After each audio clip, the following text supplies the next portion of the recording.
तो नमस्कार। अपने ही यूट्यूब चैनल में आप सभी लोगों का स्वागत है। आज हम इंटर की फिजिक्स के चैप्टर 6 यानी किरचॉफ के नियम तथा वैद्युत प्रपथ का सबसे ज़्यादा इम्पोर्टेंट टॉपिक कराने जा रहे हैं, जो एग्ज़ाम की दृष्टि से बहुत ही ज़्यादा इम्पोर्टेंट है दोस्तों।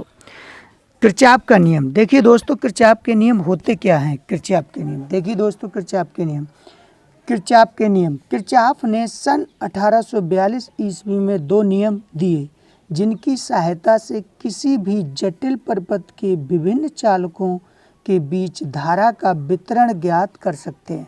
यानी दोस्तों, जो किरचॉफ थे एक वैज्ञानिक थे, जिन्होंने 1842 ईस्वी में दो नियम दिए, जिसकी सहायता से कोई भी कैसा भी कठिन से कठिन प्रपथ हो, उसके विभिन्न चालकों में बहने वाली धारा हम ज्ञात कर सकते हैं दोस्तों।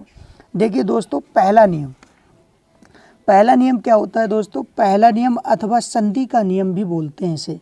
एग्जाम में पहला नियम के नाम से पूछ सकता है या दोस्तों संधि के नियम के नाम से भी पूछ सकता है।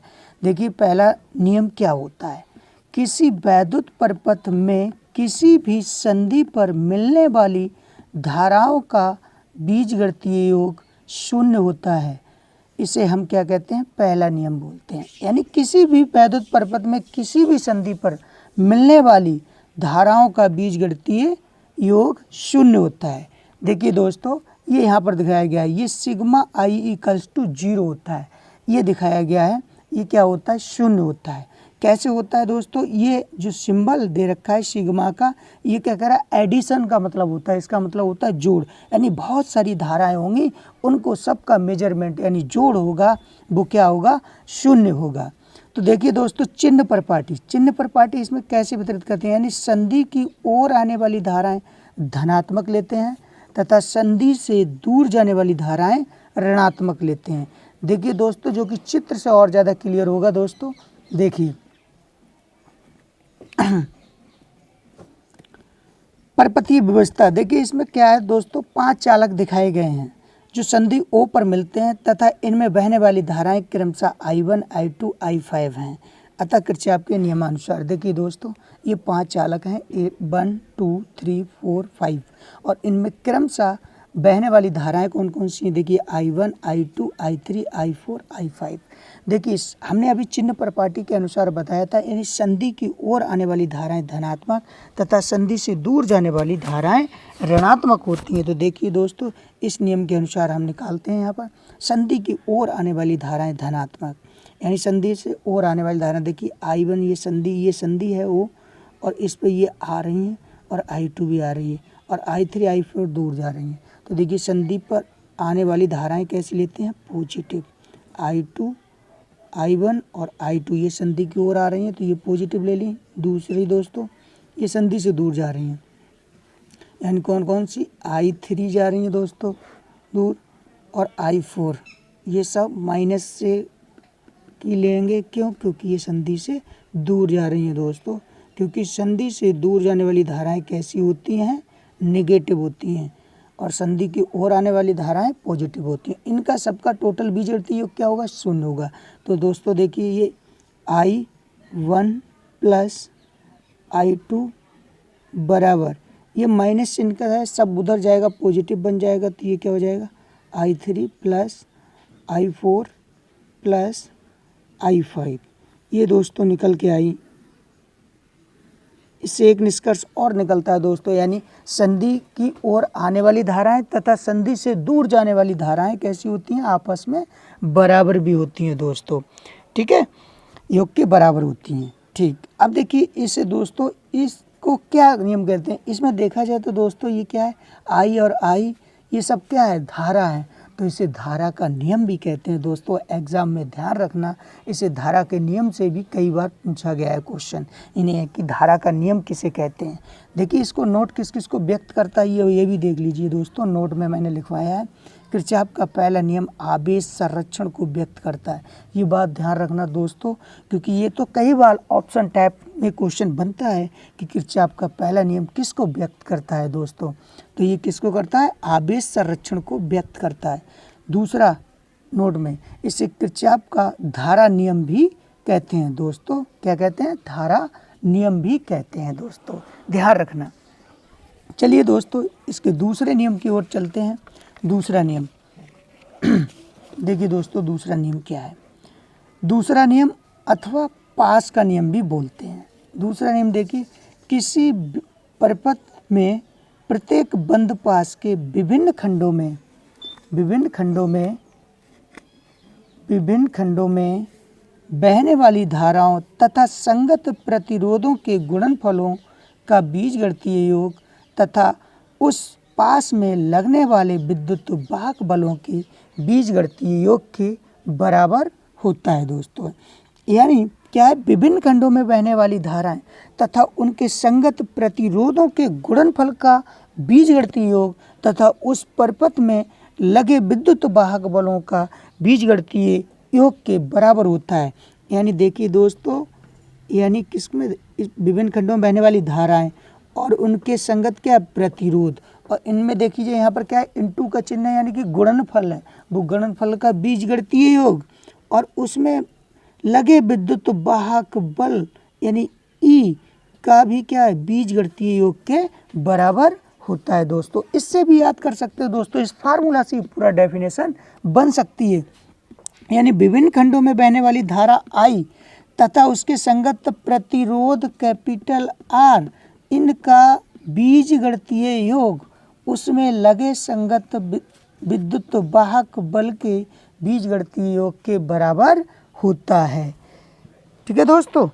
इसके बाद देखिए चिन्ह परपाटी। इसमें चिन्ह परपाटी कैसे देखेंगे? चिन्हों को कैसे देखेंगे? हम कैसे मेजरमेंट करेंगे? जब हम धारा की दिशा में चलते हैं तो धारा तथा संगत प्रतिरोधों की गुणा को धनात्मक लेते हैं दोस्तों। धारा की विपरीत दिशा में गुणनफल को कैसे लेते हैं? ऋणात्मक लेते हैं दोस्तों। अब परिपथ व्यवस्था में देखिए, परिपथ से फिर हम इसका मैथमेटिकल पोर्शन ज्ञात करेंगे दोस्तों, तो हमें इससे अच्छे से पता चलेगी कैसे निकालेंगे। देखिए दोस्तों, परिपथ व्यवस्था। चित्र में एक वैद्युत परिपथ दिखाया गया है। देखिए दोस्तों, चित्र में ये वैद्युत परिपथ दिखाया गया है। सर्किट डायग्राम है जिसमें दो सेल हैं, E1 और E2 क्या है? दो सेल हैं दोस्तों।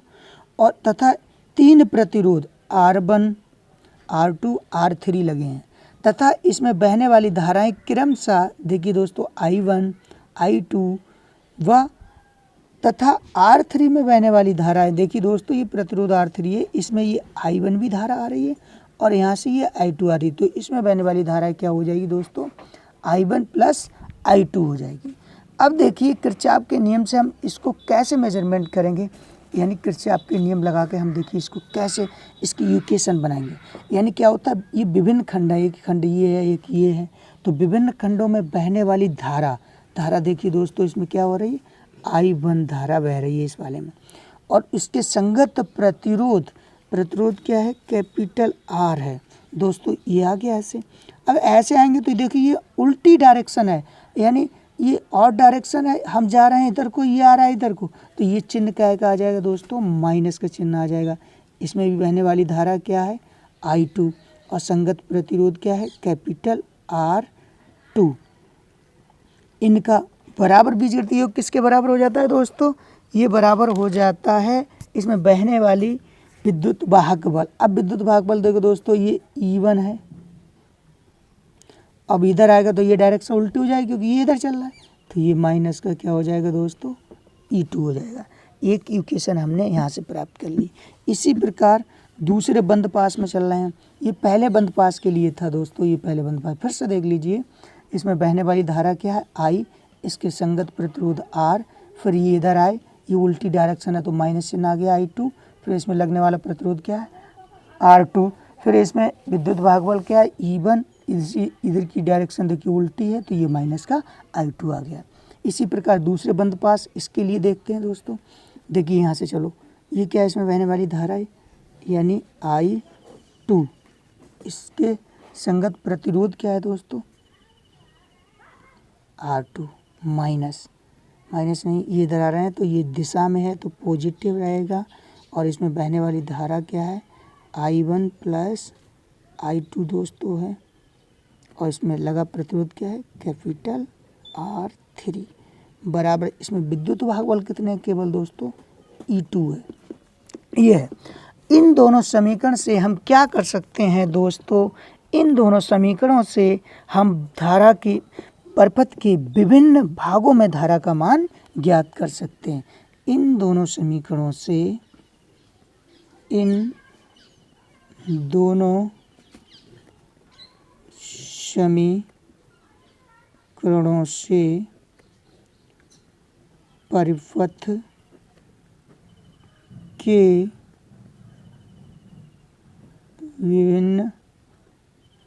विभिन्न भागों में धारा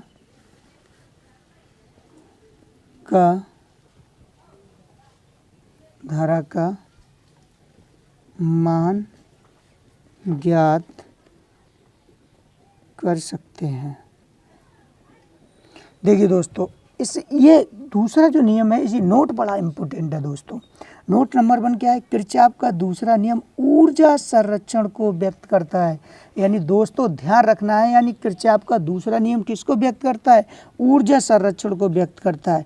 इसे किसको नियम भी कहते हैं, इसे वोल्टता का भी नियम कहते हैं। क्यों दोस्तों, क्योंकि आप जानते हो बी बराबर क्या होता है, IR, इसलिए इसे वोल्टता का नियम भी कहते हैं। देखिए दोस्तों, एक बार फिर से यहाँ पर देखते हैं, क्योंकि ये आप जानते हो यहाँ पर क्या होता है, वी नो